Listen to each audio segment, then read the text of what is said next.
Hi students, we have already covered first case of trains. जो हमारा क्या था, स्पीड डिस्टेंस एंड टाइम में हम ट्रेन्स की बात कर रहे हैं. वो ट्रेन्स भी हो सकती हैं, कार्स भी हो सकती हैं, बसेस भी हो सकती है, कोई भी मूविंग ऑब्जेक्ट हो सकता है.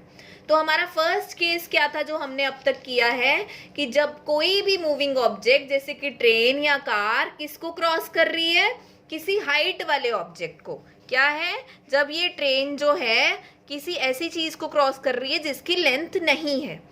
ठीक है, तो उसमें क्या किया था हमने, डिस्टेंस की जगह क्या ली थी, सिर्फ लेंथ ऑफ ट्रेन.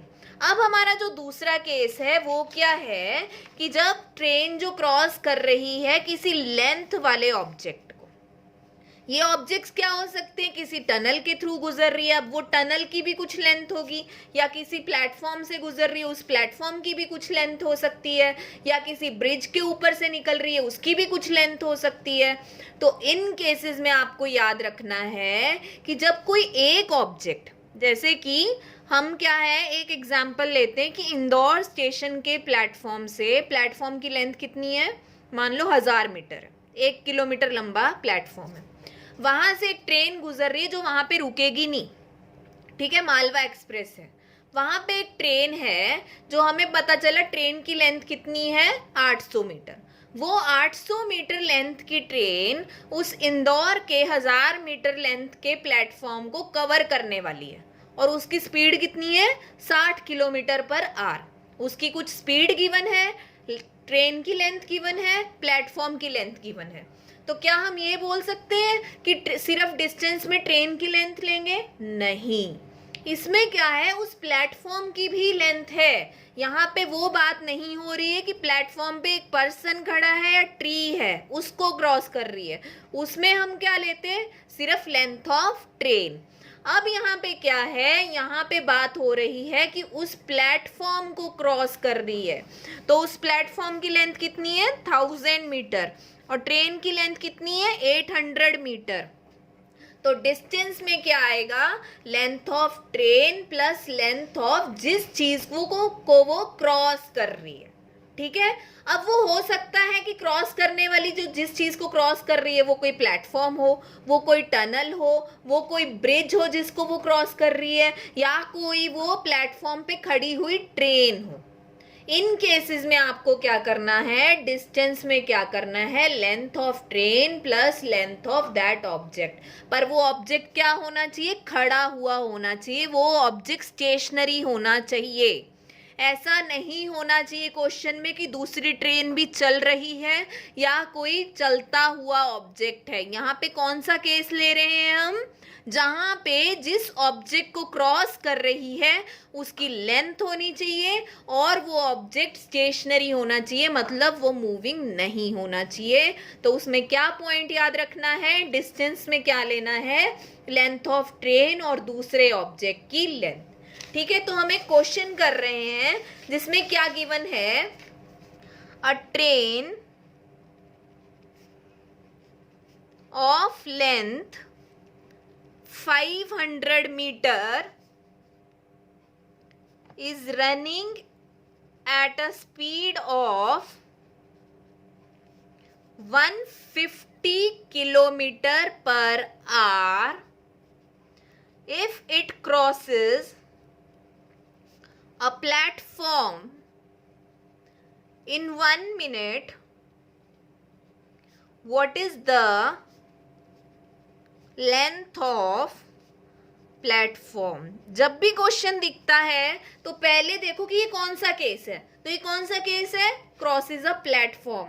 प्लेटफॉर्म की लेंथ होगी और प्लेटफॉर्म क्या है, स्टेशनरी है.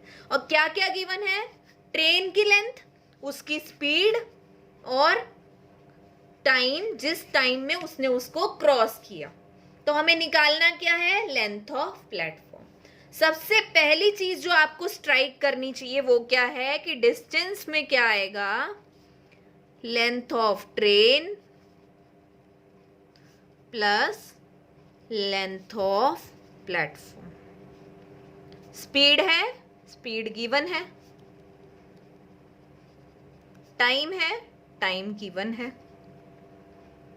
लेंथ ऑफ ट्रेन गिवन है, ये भी गिवन है, ये क्या निकालना है, सिर्फ लेंथ ऑफ प्लेटफॉर्म. तो अपना फॉर्मूला क्या होता है, speed is equal to distance upon time. Speed क्या है, एक और चीज सबसे इंपॉर्टेंट ध्यान में रखनी है कि यूनिट्स क्या हो, वो सब सेम हो। तो यहाँ पे लिखो speed 150 kilometre per hour, distance में क्या आएगा, length of train 500 metre, platform की लेंथ पता नहीं है तो उसको x ले लो, और टाइम क्या है 1 मिनट, तो उसको सेकंड्स में ले लो क्योंकि ये मीटर में है। तो हमारी चीजें अगर मीटर और सेकंड में है तो उसको भी सेकंड्स में ले लो। तो 1 मिनट में कितने सेकंड्स होते हैं, 60 सेकंड्स।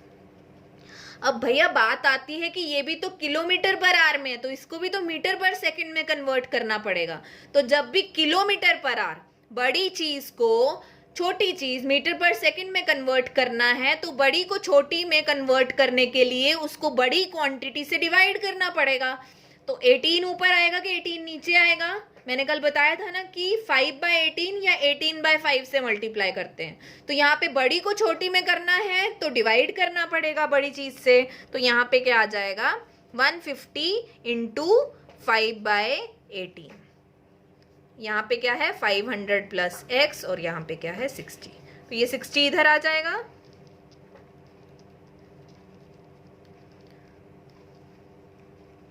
तो ये 6 के टेबल पे जा रहा है। तो ये क्या आ गया, 50 into 5 into 10 that is 2500 is equal to 500 plus x। x क्या आ गया, 2500 माइनस 500, 2000 मीटर। मीटर में क्यों आंसर आया, हमने स्पीड को भी मीटर पर सेकंड में कन्वर्ट कर लिया था, हमारा डिस्टेंस भी मीटर में था, टाइम सेकंड्स में था, तो आंसर क्या आया 2000 मीटर। तो फिर से मैं एक बार रिवाइज कर देती हूँ इस केस को। इस केस में क्या होता है, वो वाले केसेस को लिया गया है जब ट्रेन क्या कर रही है, किसी लेंथ वाले ऑब्जेक्ट को कवर कर रही है, और वो लेंथ वाला ऑब्जेक्ट क्या है, it is a stationary object. It can be a platform, it can be a tunnel, it can be a bridge, और it can be some another train जो कि खड़ी हुई है, मूव नहीं कर रही है। बस उसमें क्या करना है, डिस्टेंस में क्या लेना है, लेंथ ऑफ ट्रेन और उस ऑब्जेक्ट की लेंथ। ठीक है, तो अब आपको एक क्वेश्चन खुद से प्रैक्टिस करना है। अब आप क्वेश्चन लिख लीजिए। क्वेश्चन है, अ train of length 500 meter crosses a tunnel of length 100 meter with a speed of 3 kilometer per hour. What is the time taken to cross that tunnel? जो भी स्टूडेंट्स ये क्वेश्चन सॉल्व कर पाए वो comment section में इसका answer लिख सकते हैं। Thank you.